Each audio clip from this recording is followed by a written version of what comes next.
देखो, 5 राज्यों में चुनावी नतीजे धीरे धीरे आ रहे हैं, लेकिन जिस प्रकार से बंगाल और आसाम के अंदर में कमल खिलता नजर आ रहा है, वहीं जयपुर के प्रदेश कार्यालय के अंदर में ढोल नगाड़ों के साथ में कार्यकर्ता खुशी मना रहे हैं, मिठाइयाँ बांट रहे हैं, साथ में एक दूसरे को गुलाल लगा रहे। हमारे साथ में है प्रदेश महामंत्री नारायण मीणा जी। नारायण जी, जिस प्रकार से रिजल्ट आ रहे हैं, बहुत ही चौंकाने वाले भी हैं और बहुत ही संतोषजनक भी है। मनोज जी, आपके चैनल के माध्यम से सबसे पहले तो मैं बंगाल के मतदाताओं को बधाई और धन्यवाद देना चाहता हूं कि उन्होंने 15 वर्षों के जो कुशासन था, दीदी का कुशासन था, उसको उखाड़ फेंकने का काम किया है। और देश के प्रधानमंत्री नरेंद्र मोदी जी ने एक स्वामी विवेकानंद की भूमि, डॉक्टर श्यामा प्रसाद की भूमि से कुशासन को उखाड़ने का काम किया है। और अभी डिस्प्ले पर देख रहे हैं कि हम बहुत भारी अच्छे बहुमत से जीतने के लिए वहाँ जा रहे हैं। और निश्चित रूप से वहाँ कार्यकर्ताओं को और हमारे कार्यकर्ताओं को प्रकाष्ठा थी, जिस प्रकार वहाँ अत्याचार कार्यकर्ताओं पे ममता दीदी ने किए, उनकी सरकार ने कुशासन और घुसपैठ किया। वो एक घुसपैठ का गेटवे में बंगाल बन चुका था, वो अब बंद होगा। भारत की सीमाएं वहाँ सुरक्षित रहेगी, घुसपैठ बंद होगा और वो लोगों को केंद्र सरकार के जन कल्याणकारी योजनाओं का लाभ मिलेगा। उन योजनाओं को दीदी ने रोक रखा था। आज बहुत खुशी का वातावरण है। भारत का प्रत्येक भारतीय जनता पार्टी का कार्यकर्ता बंगाल की जीत से बहुत खुशी और अभिभूत है। क्योंकि नारायण जी, अगर बात की जाए तो विपक्ष लगातार जो है एसआईआर को लेके बड़ा मुद्दा बना रहा था, तो क्या लगता है कि एसआईआर में जो वोट कटे वो भाजपा का जीत का कारण हो सकता है? नहीं, ये भाजपा की जीत का कारण नहीं है। एसआईआर का जो हुआ वहाँ जो फर्जी मतदाता थे उनको वहाँ वेरिफिकेशन किया गया। वेरिफिकेशन के आधार पर निर्वाचन आयोग ने, जो एक संवैधानिक संस्था, उन्होंने बहुत ढंग से काम किया। ममता टीएमसी वहाँ भी गई, ममता दीदी और टीएमसी पार्टी न्यायालय में भी गई और न्यायालय ने उन सब चीज़ों को, जो इलेक्शन कमीशन के प्रोसेस को सही माना। और जिस प्रकार ममता दीदी दादागिरी पे उतरी और उन्होंने संवैधानिक संस्था और एसआईआर को झूठा बताया, एसआईआर अन्य राज्यों में भी किया गया। एसआईआर का कोई फर्क पड़ता है, वहाँ मोदी जी की नीतियों का, मोदी जी की अमित शाह जी का मैनेजमेंट और हमारे कार्यकर्ताओं की जो परिश्रम की प्रकाश, उसका प्रभाव पड़ा है। क्योंकि बंगाल चुनाव देखा जाए तो धीरे धीरे आम मुद्दों से निकलकर वो भात, मच्छी और मीट पे आ गया था, तो क्या लगता है कि भारत, जो बंगाल का जो मेन कल्चर था, भाजपा ने उसी ही अब उठाया? देखिए, बंगाल संस्कृति की भूमि है, राष्ट्रवाद की भूमि रही है। और वहाँ जो उनका बंगाल का जो खान पान है वो निश्चित रूप से कहीं न कहीं वहाँ राजनीतिक महत्व भी रखता है। और हमने उन सब चीज़ों को महत्व दिया जो बंगाली लोग चाहते थे, जो बंगाल की जो जनता चाहती थी, जो उनके संस्कृति में था, उन सब चीज़ों को हमने स्वीकार किया। उनको सम्मान देने का काम भारतीय जनता पार्टी ने किया।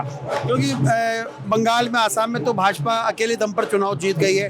पांडिचेरी के अंदर में एनडीए की जीत है। बाकी तमिलनाडु और केरल के अंदर में, केरल में कांग्रेस सरकार बन रही है। देखिए, केरल में भी हमारा काम प्रारंभ हुआ। निश्चित रूप से हम भारतीय जनता पार्टी क्या अपना काम प्रारंभ करती है और फिर दूसरे और तीसरे चुनाव में अपनी विजय प्राप्त करती है। एक दिन हम केरल में भी विजय प्राप्त करेंगे। केरल में भी इसी प्रकार बंगाल की जैसे हम विजय प्राप्ति करेंगे। तो बिल्कुल, देखिए, ये थे नारायण मीणा जी। हम और भी बीजेपी कार्यालय के अंदर में जो जश्न का माहौल है वो हम आपको दिखाना चाहेंगे। जिस प्रकार से ढोल नगाड़े बज रहे हैं, ढोल नगाड़े बज रहे हैं, यहाँ पर लोग कार्यकर्ता खुशी मना रहे हैं। यहाँ महिलाएं जो है डांस कर रही है, यहाँ पे एक दूसरे को गुलाल लगाया जा रहा है। साथ में यहाँ पे देखेंगे कि देखेंगे यहाँ प्रदेश मंत्री रिजल्ट जो है भाजपा के पक्ष में जा रहा है।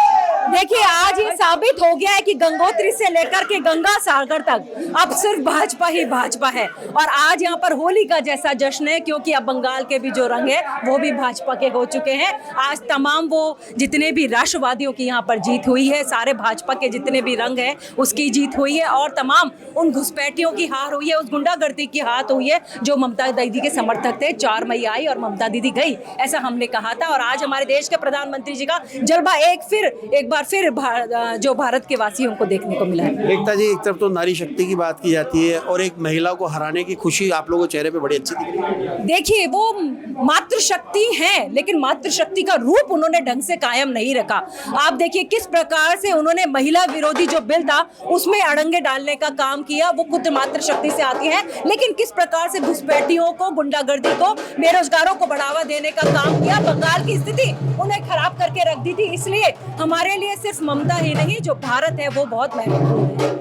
अब ये कह सकते हैं कि जैसे मोदी जी ने कहा था कि बंगाल में महिला सुरक्षित है अब। जी हाँ, हम 100% कह सकते हैं कि बंगाल में अब जाकर के महिलाएं सुरक्षित हैं। सुरक्षित है जी। तो बिल्कुल देखिए कि ये थी एकता अग्रवाल, जो प्रदेश महिला मंत्री है, माफ़ कीजिएगा, महामंत्री हैं प्रदेश में, और इनका मानना है कि अब बंगाल में महिला सुरक्षित है। क्योंकि अगर देखा जाए तो बंगाल और आसाम के जो चुनाव परिणाम सामने आ रहे हैं, रुझानों में भारतीय जनता पार्टी जो है जीत के करीब दिखाई दे रही है। वही टीम टीएमसी जो है अपनी मूल सीटों से भी पिछड़ती हुई नजर दिखाई दे रही है। क्योंकि अब भारतीय जनता पार्टी धीरे धीरे सब तमाम जो कार्यकर्ता हैं वो अब एकत्रित होने लगे हैं, ढोल नगारे बजने लगे, एक दूसरे को गुलाल लगा खुशी का एहसास माहौल जो है बनता जा रहा है। अब शाम को 4 बजे सीएम मुख्यमंत्री भजन लाल शर्मा का आने का कार्यक्रम है। उसके बाद क्योंकि तमाम रुझानों के बाद, तमाम रिजल्ट आने के बाद भी शायद ये खुशी का जो माहौल है वो दुगनी स्थिति के अंदर में बनता दिखाई देगा। कैमरामैन जयपाल सिंह राठौर के साथ Manoj Sharma, news watch India, Jaipur.